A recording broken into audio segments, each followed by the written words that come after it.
Strategy is the biggest difference between hard work and smart work. अब boss ने लगाया दिमाग, इसीलिए तो वो बॉस है। बॉस ने महेश से कहा कि तुम एक काम करो, मैं तुम्हें एक टास्क देता हूं, अगर वो टास्क तुमने कर लिया तो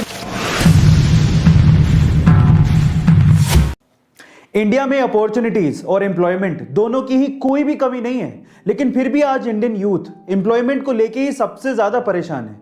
ये जॉब मिल क्यों नहीं पा रही है आखिर? जो इंडियन कंपनियां यहां पर रिक्रूटमेंट करती हैं वो इसके बारे में क्या कहती हैं पता है? वो ये कहती हैं कि इंडिया में यूथ की कमी नहीं है, लेकिन स्किलफुल, स्मार्ट, एम्प्लॉयबल यूथ की बहुत कमी है। और जो यूथ स्किलफुल है और स्मार्ट है उसके लिए जॉब की कोई कमी नहीं है। अब इसको थोड़ा मैं स्टोरी के थ्रू समझाने की कोशिश करता हूं, ध्यान से समझिएगा, जिससे आपको ज्यादा समझ में आएगा। एक बार दो दोस्त थे, एक का नाम था सतीश, दूसरे का नाम था महेश। दोनों ने स्कूलिंग, कॉलेज सब साथ में पूरा किया। मजे की बात यह थी कि उनकी सेम ही कंपनी में जॉब लग गई। दोनों ने बहुत हार्डवर्क किया पूरे साल भर बाद उनका प्रमोशन होना था। तो जिस दिन प्रमोशन था उस दिन बॉस आए। उन्होंने सतीश को प्रमोशन लेटर देते हुए कहा कि सतीश तुम्हारा प्रमोशन होता है। तब महेश ने पूछा कि सर मेरा? तो बॉस ने कहा कि महेश आई एम सॉरी, तुम्हें प्रमोशन नहीं मिल पाएगा, इस साल तो कम से कम नहीं मिल पाएगा, वर्क हार्ड। तो ऐसा करके बॉस अपने कैबिन में चले गए। महेश उदास हो गया। महेश सोचने लगा कि सेम स्कूल से किया, सेम कॉलेज से किया, एक साल मैंने भी हार्डवर्क किया है, मेरा प्रमोशन क्यों नहीं हुआ? अब दिमाग में उस टाइम क्या बातें आती है पता है? भाई यहां तो बटरिंग से ही प्रमोशन होता है। जरूर सतीश ने बटरिंग की होगी बॉस की, और उसको गुस्सा आ गया। उसने सोचा मैं कल से नहीं आऊंगा। वो बॉस के कैबिन में गया और बॉस को बोलता है कि बॉस अब मैं कल से तो नहीं आऊंगा, आई एम सो सॉरी। तो बॉस ने कहा कि क्यों नहीं आओगे? तो वो कहता है कि बॉस मैंने बहुत हार्डवर्क किया पूरे साल भर, लेकिन मेरा प्रमोशन नहीं हुआ। अब मुझे ऐसा फील होता है कि इस कंपनी में सिर्फ बटरिंग करने वालों का ही प्रमोशन होता है। मतलब वो डायरेक्टली सतीश पे ब्लेम लगा रहा था कि सतीश ने बटरिंग की है, लेकिन बॉस तो ये जानता था कि सतीश ने बटरिंग नहीं की है, सतीश ने वाकई में हार्डवर्क किया है, वो स्मार्ट है, महेश से स्मार्ट है। अब इस चीज को प्रूव कैसे करें? अब बॉस ने लगाया दिमाग, इसीलिए तो वो बॉस है।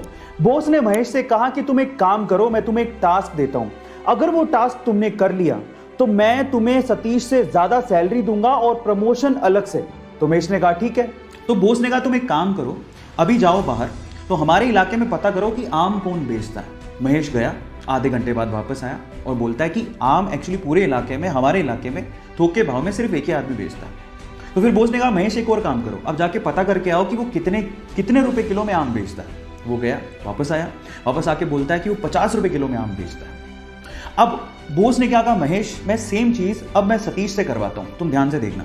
तो उन्होंने सतीश को बुलाया और सतीश को बोलता है कि सतीश एक काम करो, इस इलाके में जो आम बेचता है उसकी खबर लेके आओ कि कौन आम बेचता है। सतीश गया मार्केट में और वापस आया आधे घंटे बाद, और सतीश ने जो कहा महेश उसको देखता रह गया। सतीश ने कहा बॉस यहाँ पे आम सिर्फ एक ही आदमी बेचता है और वो 50 रुपए किलो बेचता है, लेकिन उसके पास टोटल 60 से 70 किलो आम है और वो एक साथ अगर हम खरीद ले वो 40 रुपए किलो में दे देगा। और अगर हमने 40 रुपए किलो में वो 60 से 70 किलो आम बेच दिए और हमने अगर 50 रुपए किलो में उसे सेल किया तो हमें बहुत प्रॉफिट होगा। और आगे आने वाले समय में हम लोग आम में भी अपना हाथ आजमा सकते हैं, आम के बिजनेस में भी। अब आप समझिए कि सतीश और महेश में क्या फर्क था। आप समझ पा रहे हैं कि स्मार्टनेस और स्किल का क्या मतलब होता है?